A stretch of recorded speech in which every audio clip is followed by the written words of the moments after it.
ప్రతి ఒక్కటి ఎక్కడ అతను చేయబడితే, ఒక కాంట్రాక్ట్లో చేయబడితే, ఒక రియల్ ఎస్టేట్లో చేయబడితే, ఒక ఇళ్ల స్థలాల దగ్గర మట్టి చేయబడితే, నువ్వు ఎక్కడ చేయబడితే అక్కడ అవినీతి. అతను పీజీ చేసింది అవినీతిలో, నేను నీతి నిజాయితీలో పీజీ చేశాను. అవును, నేను రాజకీయ అజ్ఞాన్నే. ఎందుకంటే నాకు రాజకీయం తెలీదు. రాజకీయం అంటే 60 అడుగులు గుంతలు తవ్వి గ్రావెల్ ఎత్తేసి దాంట్లో 2 పిల్లలు పడి చనిపోయినా దానికి కారణమైన ఒక ఎమ్మెల్యే అంత జ్ఞానం నాకు లేదు. కాబట్టి నేను రాజకీయ అజ్ఞాన్నే.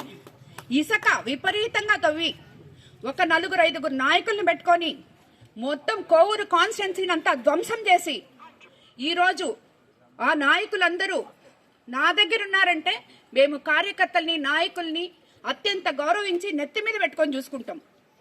అదే కార్యకర్తలు నిన్ను సాకలేక నా దగ్గరకు వస్తున్నారు, నీకు అప్పులు ఇవ్వలేక నా దగ్గరకు వస్తున్నారు. కాబట్టి ఈ పర్సంటేజ్లు ప్రసన్న మాట్లాడిన దాని గురించి మీరు అడగడము, నేను మాట్లాడడం కూడా వేస్టే. కాబట్టి వదిలేయండి.